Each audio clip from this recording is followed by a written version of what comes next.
more and more frequently, I'm starting to get text messages and comments and questions back to me, which is great. One student in particular I text with pretty frequently, and he and I chat back and forth quite a bit. And so one of those text messages came to my phone just recently, and he wrote to me and said, "Hey Ian, I had an interesting conversation with a guy I play tennis with. I told him I was reconstructing my forehand, and he was like, 'Why would you do that? It may take you years, and you'll be terrible in between. Unless you plan on just being good when you're 65 years old, then what's the point?'" This student is in his mid-30s, so in other words, decades from now, so what's the point? And so the student texted me one more time and said, "I mean, the 65-year-old thing is probably an exaggeration, but I guess there is a point to what he's saying." I think this is really critical. And listen, if you're listening to my voice right now, then you've experienced some level of this. And I know that because we hear from our students all the time. The people who travel from around the world to come work with us, we sit across from them and we hear the same story over and over again. I don't have anybody to train with. Sure, people will go play matches with me. People will play games up to 10 with me on the baseline. I don't have anybody who has the patience, who has the dedication, who has the mindset to train and practice, much less make changes and take a step or two back in order to make a long-term step forward.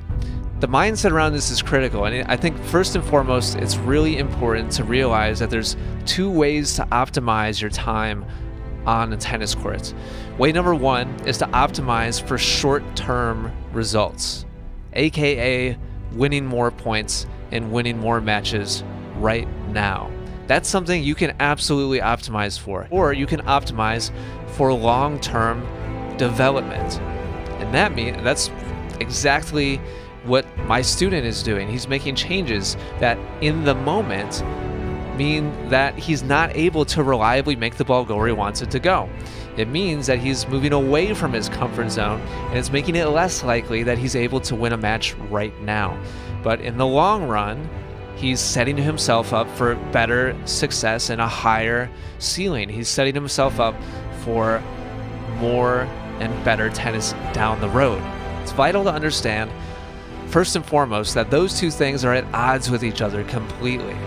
Short-term results and long-term development. When you make fundamental changes to your movement patterns, to your habits, your strokes and your results become unpredictable, which means your results in the moment at the time will drop at first. On the other hand, if you optimize for winning right now, then you won't make the changes that we outlined for you in your action plan. And so you have to pick one. You can mix and match, but if you try to do 50-50, then they'll both suffer. You can't have both at the same time and do both well.